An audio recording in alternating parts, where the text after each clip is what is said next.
Welcome back. So, there's been a lot of argument for and against over the electronic transmission of results. And, well, the National Assembly has eventually made its decision as far as that clause 60 sub 3 is concerned. Now, the House of Reps had actually, stood by what perhaps a lot of people arguably say is the right thing to do. Electronic transmission of results in real time. The real time became a very controversial word. Done simultaneously with a physical collation. It was just a short phrase. But the Senate has this long sentence with a proviso saying if electronic transmission fails, then you fall back to the manual collation. So sometimes you're asking what exactly is going on. Well, at the conference committee, after a back and forth, we even heard some reps members dodging or avoiding sessions, eventually harmonized the position and took that off the Senate.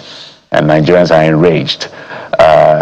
Well, the majority have had their way. As a matter of fact, the APC is having its world congresses today across the country.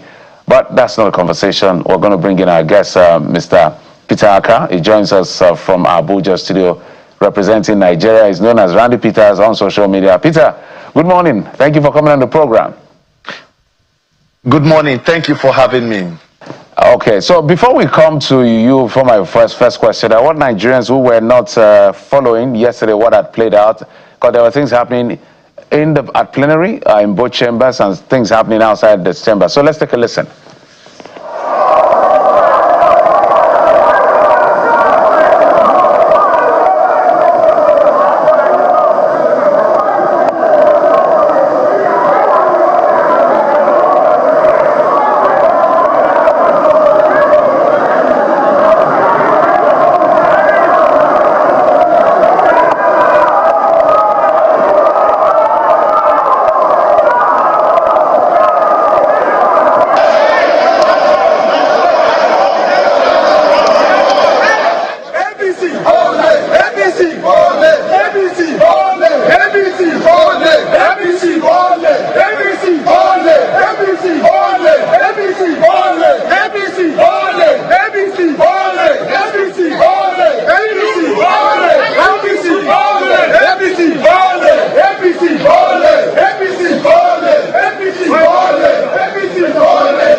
All right, so we thought maybe later we'll show you what played out at the Senate, where the Senate was the call for a division where senators voted, so we're clear on who voted for what.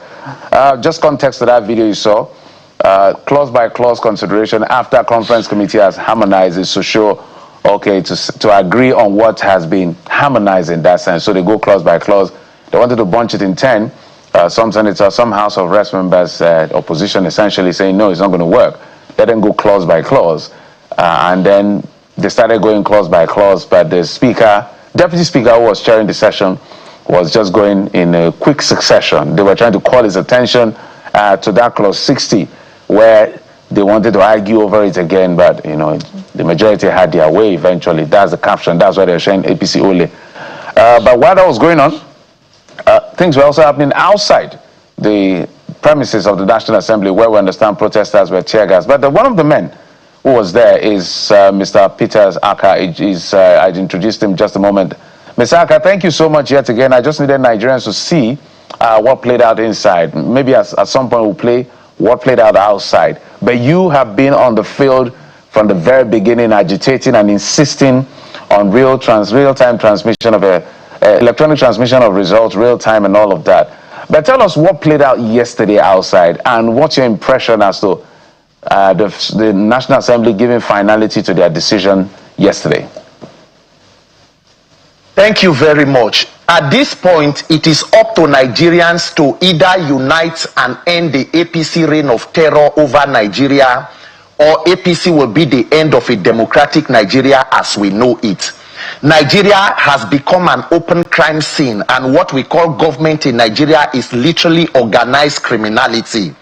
Every institution that is supposed to serve the welfare of the Nigerian people have become weaponized against them. and most unfortunately is a National Assembly and a parliament that should be the hallmark of a democracy, has become an extension of the presidency, a captured assembly. So today, if President Tinubu asks Senate and House leadership to jump up, the question will be how high? And there is no end to this trajectory and these unfortunate actions. It is up to Nigeria to say enough of this political banditry. We cannot continue like this. A ruling party who claims to own more than 30 governors, have every institution, the judiciary, the police, township boys, city girls, and everybody, is afraid of one simple clause: mandatory real-time electronic transmission of results, which, by the way, INEC in itself has proven from their feasibility studies that they have the capacity to do. So let us not be ambiguous or unambiguous about this. This is a script being played out by the Senate President Akpabio, written from the presidential villa, and INEC is not neutral. We were at the gate demanding for the implementation of the electronic transmission of results, and before you know it, tear gas canisters were released, or whatever substance were released on peaceful protesters. The first batch was released, people scampered and then came back there, and then there was a reinforcement of about a number of Hilux vehicles that carried some officers. The canisters were shot directly at peaceful protesters. In fact, these are some of the canisters that were picked, more than 20 or 30 of them. This was shot at protesters who ran up to the Eagle Square as far as the federal secretariat, even on passerbys who were just passing through the road, who were not part of the protest. And the question will be, who is afraid of free and fair election in Nigeria? What exactly is the ruling party afraid of? INEC has received 200 billion, claiming it wants to use electronic technology. Sir, what kind of technology is INEC trying to adopt and procure with 200 billion? What happened to the technology that was procured by Mahmoud Yakubu with over 300 billion in 2023? Are beavers machines like diapers or pampers that are used and then disposed? There is something and a lot that the ruling party is not telling us. The budget that was approved by INEC is a budget, if not clearly explained to Nigeria, will only aid and sustain electoral malpractices. And that is why, as it is today, it must become a national mobilization against this legitimizing of an electoral act that will guarantee rigging. Why is the Senate President making excuses for INEC? In today's Nigeria, lawmakers are giving reasons or excuses why electronic technology will not work against INEC's own position. The level of mischief. What a shame, and you could see it play out in the chambers.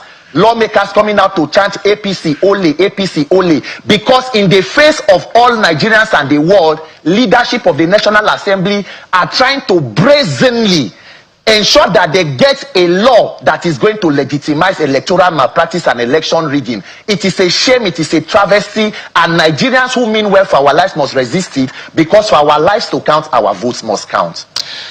All right, so Peter, let's try to envision what will then play out on election day with what has been passed now by the Senate. Yes. So the Senate says electronic transmission with manual backup. And what the Senate President said in his words is that when it was time to put it to vote, he said for those who want electronic transmission, but if that fails, Form EC80 will be used, they should vote. That's why we had 55 people voting for it. And then he reframed it for the other side, that for those who want electronic transmission, but if it doesn't work, the election should end there. They should then vote as well. That's why we had 55 people voting, senators rather. So I want you to, I know you've probably monitored elections. You've probably been there during that whole process, from the polling unit when the Form EC80 is collated and it's taken to the Ward Collation Center. What the provision says is meant to be taken there with Form EC80. Sorry, the BVAS is meant to be taken to the Ward Collation Center with Form EC80. But before that, the polling officer, the presiding officer, should have taken a picture of Form EC80 with BVAS for upload to IREV. So with this new provision now, with the proviso, have you tried to envision what would happen on election day with this proviso? I want us to begin to picture that and explain to Nigerians. Yeah. I mean, with that proviso, it is clear to you to know that there will be insufficient network. And the basic thing that will happen is that we will then go back to using the Form EC8A form as the primary source of evidence when the case of elections finally head to the court. So once you see that proviso, you could listen to the former INEC reg, Dr. Mike Igini, who came on air and explained it to Nigerians. That proviso only serves the interest of persons in government who know that their only hope and guarantee is through election rigging. Mr. Kayode, INEC has made it clear that as far back as 2019 and 2020, from a technical committee that was set up between INEC and the NCC, they have implemented electronic transmission of results to as far as 96% across the country. If INEC has received more than 870 billion and says 200 billion is for electronic technology, why is it that INEC cannot even enter a partnership with Starlink? What will it cost to have technology across the 177,000 polling units? So instead of lawmakers to say, look, you have been able to achieve 96%, what is the other 4%? How can we strengthen it? A mischievous parliament will now go back to say, let us go back to the Form EC8A form. And guess what you will see as the result? You can take a look at Obiakpo local government. You can see the kind of result and mutilations because the ground and the shrine of INEC election rigging is in the collation centers. Peter, and that is why Nigerians are insisting that let the results transmitted be evidence. So quickly, and I want us to break this down so we are able to properly envision it. So at every polling unit, you have a party agent, right? So you have an agent for the APC, PDP, ADC, Labour Party, and the rest. And their job is and their job is quite simple: to ensure that they monitor the process, that the votes that are tallied for my party are the votes that my party really got when they were counting the votes, right? Now, these same agents are meant to move also to the ward collation center to ensure that it is what happened at the polling unit that is happening at the ward collation center. That's one.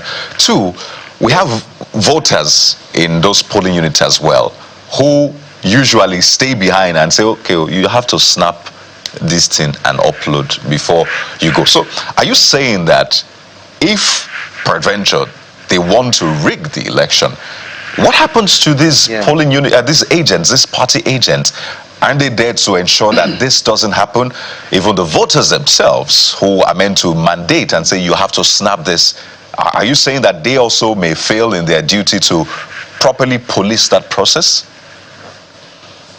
Let us just be clear that all of what you have explained were part of the consideration of INEC when Mahmoud Yakubu wrote the INEC position paper 21 and said, in the light of all of the issues that happened between polling units, collation centers, and finally the National Collation Center, we need to reduce human interference as much as possible. You have seen cases with recorded voice notes of how governors of states went to capture collation centers where party agents were manhandled. Some persons even disappeared even till date, where security and law enforcement officials were used in collation centers, and at the end, the Form EC8A forms that were seen were different.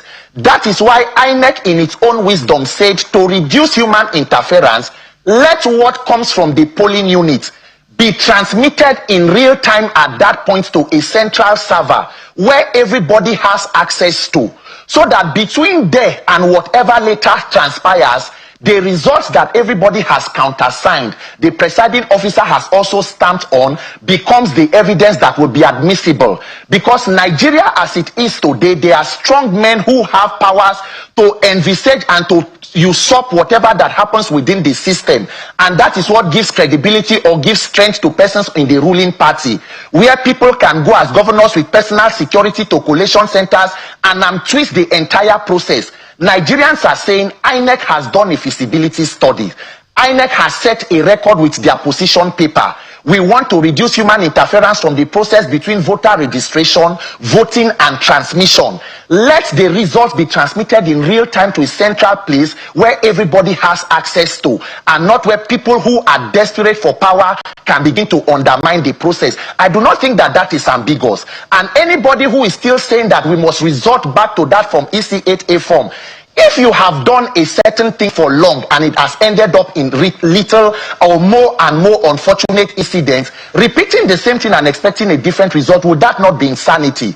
We must understand the peculiarities of our elections, and that is why the Senate and the National Assembly must be insisting that to bring transparency and accountability, let this process be seen to be more transparent. What do we do to ensure that it is verified by Nigerians and seen to know that there is transparency? Anything other than that is a backdoor and a surreptitious attempt to steal the mandate of the people. Ms. Araka, the biggest challenge, I was just looking at the big picture, why these issues, and the big picture is lack of trust in our institution. If INEC was a trusted agency, I don't think all of this will happen. That's why I'm telling you, lead the campaign around fixing INEC as an institution. So there's a crisis of confidence here in INEC, in the judiciary, and all of that. But before I ask my question, let me run through a few data. So as a 2023 presidential election, now people are really paying attention to the presidential election, which is very important. So there's expected to be greater vigilance when it comes to presidential election. The subnational is where the bigger shenanigans usually happen. So let's talk about the presidential election and some of the things I want to ask you.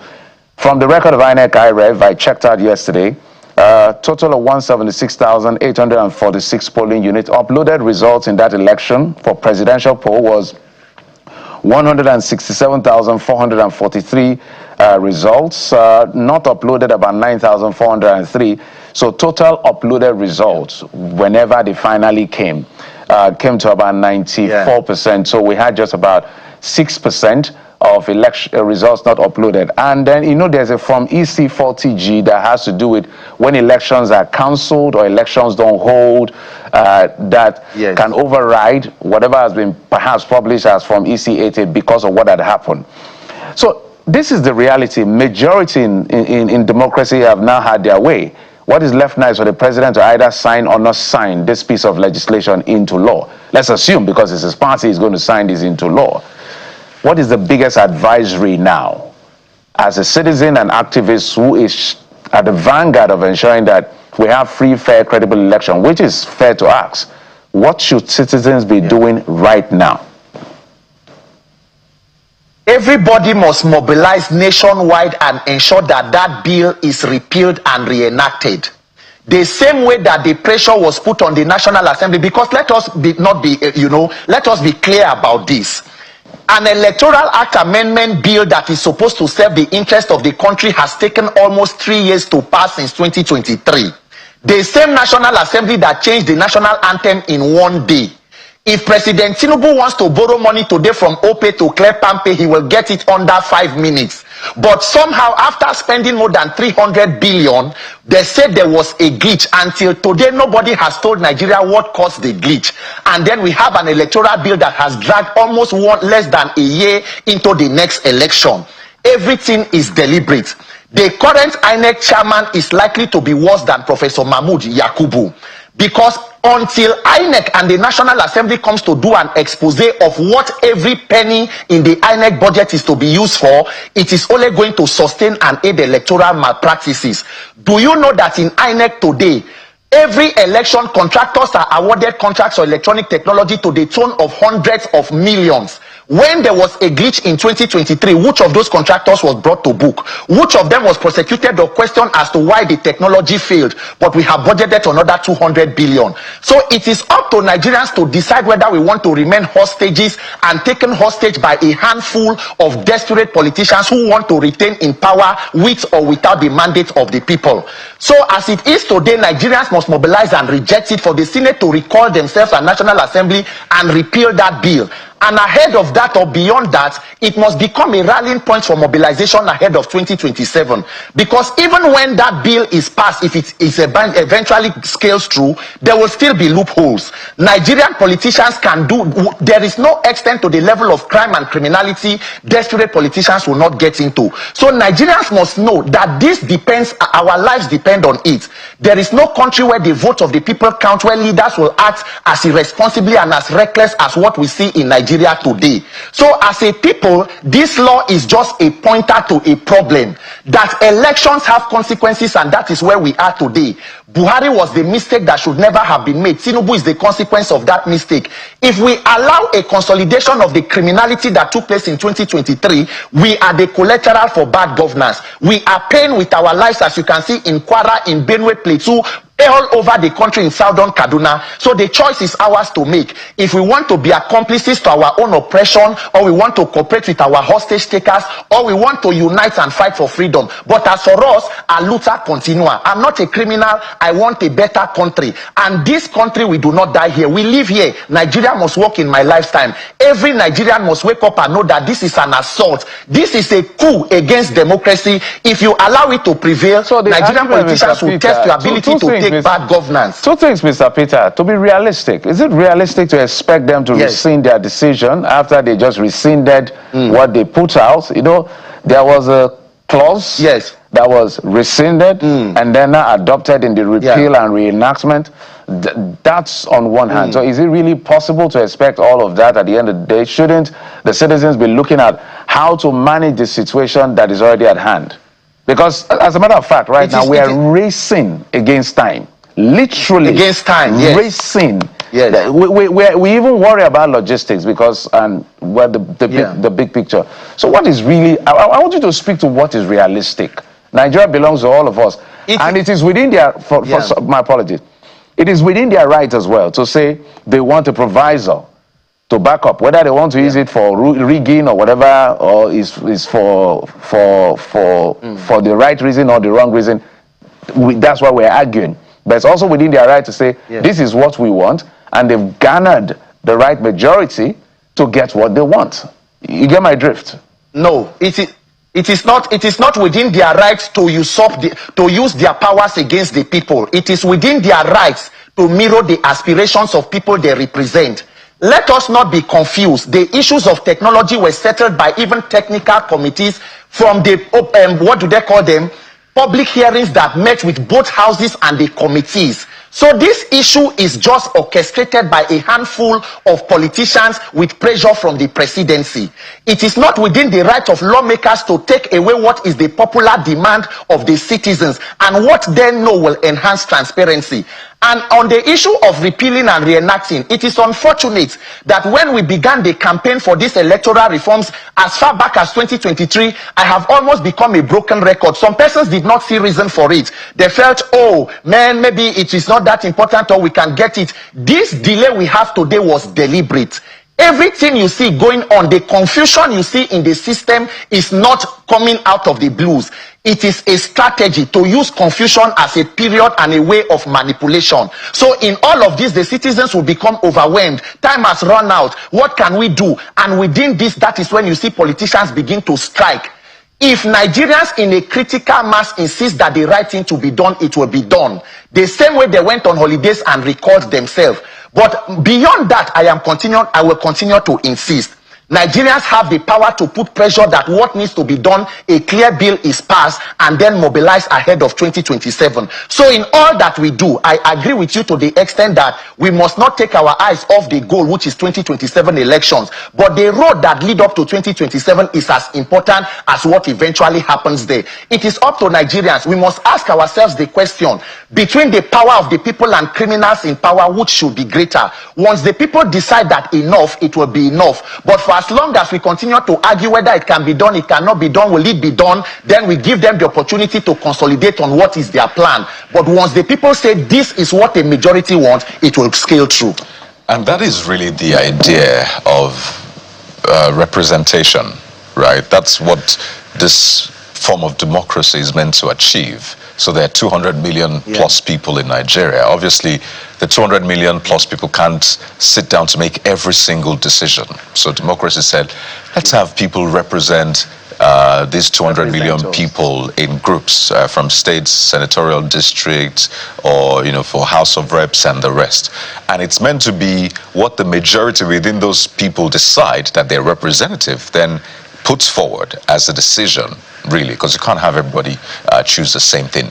So when you say that this is not the decision of majority, some of the lawmakers will tell you that, well, I'm doing what my people want. If they don't want it, they have not protested. All I'm seeing are people protesting at the gate of the National Assembly, maybe civil society and activists. My people back home are not protesting. So really, can you fault some of them for saying, yeah, I'm doing what my people want? I don't know who your senator is, how your senator voted, but I'm almost certain that your senator may have voted for this. You know, Mr. Kayode, it is a tragedy that we are having this conversation in this manner, because one of the mistakes we'll make is to assume that the 10th National Assembly is a normal parliament. We have a parliament that is supposed to carry out oversight over other arms of government. And at every point when the president goes to submit his budget or enter the parliament, he's greeted with his political mantra, on their mandate they shall collapse. So what we have today is a captured assembly. The 10th assembly has basically become an extension or an annex of the presidency. When you go and the wire or everything goes into the detail, then you will know if persons who are there are acting independently.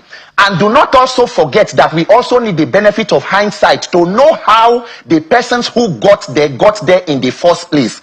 The 2023 elections, and how we spend billions of naira only for us to sit back and allow the courts and the judiciary to pick leaders for us. So we must even ask ourselves the questions. The persons who are in the 10th assembly today, were they truly voted in by Nigerians? Did the Senate president contest to be a senator, or he contested to be president in the APC? And how he finally landed in the National Assembly to even become the Senate president? Unfortunately, Nigerians are between the rock and the hard place, where you are demanding change from a people who do not even or are beneficiaries of a dysfunctional system. So if we want to say they are mirroring the aspirations of the people, we must also query the process through which they got there and how we are going to move forward. As it is today, I do not know if there should be any argument, whether parliamentarians, whether citizens, as to improving transparency and accountability in the process. But Nigeria is what it is, and the people must decide that as it is today, until your votes begin to count, in a normal situation, in an ideal situation, should it not be a conversation to say that how do we strengthen it as against a handful putting and overloading their own, desires upon the people? It is a shame and it is a tragedy. So before we talk about them representing the people, we have to query how they got there in the first place. But this is what we have to deal with. It is either we put pressure on what we have now to get what we want, or we devise a means to meet them at the point at the polling unit and on election day. That is where the Nigerian people are. It is unfortunate, but it is our reality. But we can also do better and make this country work for all of us. Do you think the president will sign this bill into law? Okay, should I be honest with you, because you asked a direct answer? If there are free and fair elections in Nigeria today, the defeat of President Tinubu and his APC gang will be announced before 1 p.m. on election day. What you see the Senate do, because the House had passed a bill with real time, by the way. And should we say that the House were not in their senses when they passed the bill with real time? What exactly happened before the House decided to reenact their own bill? Language, my apologies, please. Let's be mindful of language. We may disagree. You may disagree with the National Assembly, disagree with the House of Reps, and even disagree with the persons there. But language is quite important for respect. So don't denigrate anybody and disparage anybody. So let's be mindful of language. Very respectful, yes. Yes, please. Let's be mindful of language so we respect our institutions. The reason I asked that question is we know what had played out before former President Muhammadu Buhari, who is now passed, eventually had to sign the bill into law just at maybe the twilight of his administration. So that's why I'm asking. Because now when you say, there's a difference between, what's on ground and what could be achieved. So APC, for instance. So let's talk about the Nigerian reality. So I had a conversation with Professor, I think, Patu Tomi, and then Mr. Chief Dele Momodu, in his response, talked about the naivety. I think that was the caption of his write-up, naivety of the intelligentsia or something of that nature. Now, what he was trying to say was the fact that there is politics, and then there is the Nigerian brand of politics. You can decide to define that Nigerian brand of politics. So let's be realistic. 29 going on 30 governors, 78 or so senators in the National Assembly, over 250 or 260 House of Reps member.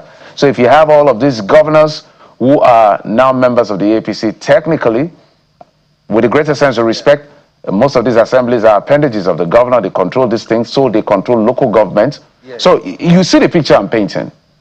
How realistic is it to knock off President Tinubu with what he's put on ground in terms of the formidability of his politics? You know, it is unfortunate where Nigeria is. We wish that as we respect the presidency and we respect our institutions, our leaders have enough respect for the people, such that when, for example, 100 people are killed in Kwara, the president does not attend the fishing festival in Kebbi, or where there are elections, people do not need to die. Mr. Godfrey, we are talking about governors being in a party and it being an opportunity for people to win. Why is it that governors are 36? If one man, one vote, and the votes of the people count, that is 36 votes, let us assume. In the United States of America, in New York, for example, a mayor ran against the incumbent party governor, the former mayor Eric Adams. The US president was against that same mayor, but today Zoran Mamdani is seated as the New York mayor there. You know why? Because their system is built on the mandate of the people. Donald Trump ran in North Carolina. The people of North Carolina voted the Democratic governor, but Trump won the US state of North Carolina.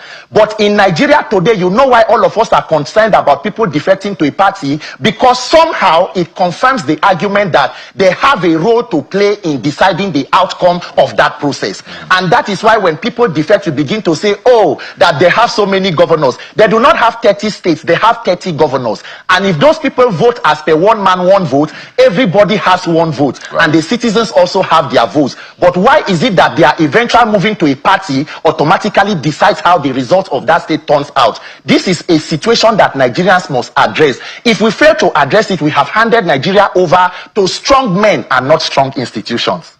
So do you think that mandatory electronic transmission is maybe, let's imagine, Mr. Peter Obi's only route to winning the election?